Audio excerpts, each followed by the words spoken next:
ಹಳ್ಳಿಗಳಲ್ಲಿ ಸಮಾನತೆ ಈಗಷ್ಟು ಕಂಡು ಬರ್ತಾ ಇದೆ. ಅಂದ್ರೆ ಆಧುನೀಕರಣ ಆಗ್ತಾ ಇರುವಂತಹ ಸಂದರ್ಭದಲ್ಲಿ ಹಳ್ಳಿಗಳಲ್ಲೂ ಕೂಡ ಸಮಾನತೆ ಅನ್ನೋದು ಕಾಣ್ತಾ ಇದೆ. ಹೆಚ್ಚಿನದಾಗಿ ಹೆಣ್ಣು ಮಕ್ಕಳ ಕುರಿತಾಗಿ ಅಸಮಾನತೆ ಹೆಚ್ಚಾಗಿತ್ತು. ಆದ್ರೆ ಗಂಡು ಮಕ್ಕಳಿಗೆ ಸ್ವತಂತ್ರ ಮತ್ತೆ ಅವರಿಗೆ ಒಂದು ಫ್ರೀಡಮ್ ಅನ್ನುವಂಥದ್ದು ಸಿಗ್ತಾ ಇತ್ತು. ಆದ್ರೆ ಈಗ ಆಧುನೀಕರಣದ ಮಧ್ಯೆ ಸ್ವತಂತ್ರವಾದಂತಹ 78 ವರ್ಷಗಳಿಂದಲೂ ಕೂಡ ಸ್ವತಂತ್ರವನ್ನ ಹೋರಾಟ ಮಾಡಿದ್ದರಿಂದ ಹಳ್ಳಿಗಳಲ್ಲೂ ಕೂಡ ಸ್ವತಂತ್ರದ ಬಗ್ಗೆ ಮತ್ತು ಹೆಣ್ಣು ಮಕ್ಕಳ ಬಗ್ಗೆ ಇರುವಂತಹ ಒಂದು ಅಭಿಪ್ರಾಯ ಪ್ರಗತಿಶೀಲವಾಗಿಯೇ ಇದೆ. ಪ್ರಗತಿಶೀಲವಾಗಿ ಇರೋದ್ರಿಂದ ಹೆಣ್ಣು ಮಕ್ಕಳಿಗೂ ಸಮಾನತೆ, ಅಂದ್ರೆ ಗಂಡಿನಂತೆಯೇ ಹೆಣ್ಣು ಕೂಡ ಸಬಲಳು, ಮತ್ತೆ ಯಾವುದೇ ರೀತಿಯಾಗಿ ಹಿಂಜರಿಯೋದಿಲ್ಲ, ಮತ್ತೆ ಯಾವುದೇ ರೀತಿಯಾಗಿ ಅವಳಿಗೂ ಮುಜುಗರ ನಾಚಿಕೆ ಅನ್ನುವಂಥದ್ದು ಬಿಟ್ಟು ತನ್ನ ಅಭಿಪ್ರಾಯವನ್ನ ಸ್ವಂತಿಕೆಯಾಗಿ ಹೇಳ್ಕೋಬಹುದು. ಹಾಗೆ ಉದಾಹರಣೆಗೆ ಹೇಳ್ಬೋದು, ಹಳ್ಳಿಗಳಲ್ಲಿ ಇದು ಮತ ಪ್ರಚಾರಕ ಅಂತ ಹೇಳಿ ಬರ್ತಾ ಇರ್ತಾರೆ ಶಾಸಕರು, ಅವರಿಗೂ ಕೂಡ ಒಂದು ವೇದಿಕೆಯನ್ನ ಕ್ರಿಯೇಟ್ ಮಾಡಿ ಅವರಿಗೂ ಕೂಡ ಮಾತಾಡುವಂತ ಅವಕಾಶ, ಮತ್ತೆ ಹಳ್ಳಿಗಳಲ್ಲಿ ಹೆಣ್ಣು ಮಕ್ಕಳು ಕೂಡ ಆಂಕರಿಂಗ್ ಮಾಡಿ, ನಾನು ಕೂಡ ಸ್ವತಃ ಮಾಡಿದ್ದೇನೆ.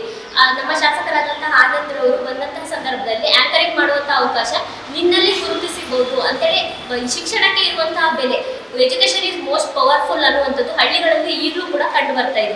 ಅಂದ್ರೆ ಒಂದು ಎಜುಕೇಶನ್ ಅನ್ನ ಪಡೆದಂತಹ ವಿದ್ಯಾರ್ಥಿಗೂ ಇರುವಂತಹ ಬೆಲೆ, ಮತ್ತೆ ಅವಿದ್ಯಾವಂತ ಅಂದ್ರೆ ಅವರಲ್ಲಿ ಯಾವುದೇ ರೀತಿಯಾಗಿ ಅಂದ್ರೆ ಬಡತನ ಇರ್ಬೋದು, ಅವರಲ್ಲಿ ಇರುವಂತಹ ಹಿಂದಿನ ತಲೆಮಾರಿನಂತವ್ರು ಓದು ಮುಂದೆ ಸಾಧಿದೆ, ನಿನಗೂ ಒಂದು ಒಳ್ಳೆಯ ಜೀವನ ಇದೆ ಅನ್ನುವಂಥದ್ದು ರೂಪಿಸೋದ್ರ ಮೂಲಕ ಸಮಾನತೆಯನ್ನ ಕಾಣಬಹುದು. ಹಾಗೆ ನಗರ ಪಟ್ಟಣಗಳಲ್ಲೂ ಕೂಡ ಸಮಾನತೆ ಇದೆ. ಅಂದ್ರೆ ಅವರಿಗೆ ಎಜುಕೇಶನ್ ಅಂದ್ರೆ ಮಾಡರ್ನೈಸೇಷನ್ ಅನ್ನುವಂಥದ್ದು ಪ್ರಗತಿಶೀಲವಾಗಿ ಅಂದ್ರೆ ಹುಟ್ಟತಾನೆ ಕಂಡಿರುವಂತದ್ದು. ಆದ್ರೆ ಹಳ್ಳಿಗಳಲ್ಲಿ ಅದು ತೀರಾ ಕಡಿಮೆ. ಅಂದ್ರೆ ಚಿಮಣಿ ಬೆಳಕಿಗೂ ಮತ್ತೆ ಲೈಟಿನ ಬೆಳಕಿಗೂ ಎಷ್ಟು ವ್ಯತ್ಯಾಸ ಇರುತ್ತೋ ಅಷ್ಟು ಅಜಗಜಾಂತರ ವ್ಯತ್ಯಾಸವನ್ನ ಹಳ್ಳಿಗೂ ಪಟ್ಟಣಕ್ಕೂ ಕಾಣ್ತಾ ಹೋಗ್ಬೋದು. ಆದ್ರೆ ಹಳ್ಳಿಗಳಲ್ಲಿ ಸಮಾನತೆ, ಹಳ್ಳಿಗಳಲ್ಲಿ ಯಾವುದೇ ರೀತಿ ಅಂದ್ರೆ ಶಿಕ್ಷಣದ ಮೂಲಕನೇ ಸಮಾನತೆಯನ್ನ ಕಾಣಬಹುದು, ಮತ್ತೆ ಅದರ ಮೂಲಕನೇ ತನಗೆ ಅನಿಸಿದ್ದನ್ನ ಹೇಳ್ಕೋಬಹುದು, ಪಡಿಬಹುದು ಅನ್ನೋದನ್ನ ಹೇಳ್ತಾ ಹೋಗುತ್ತೆ ಸಮಾನತೆ. ಮತ್ತೆ ಯಾವುದೇ ರೀತಿಯ ತಾರತಮ್ಯ ಇದೆ ಮತ್ತೆ ಇಲ್ಲ ಅನ್ನೋದ್ರ ಬಗ್ಗೆನೂ ಹೇಳ್ಬೋದು.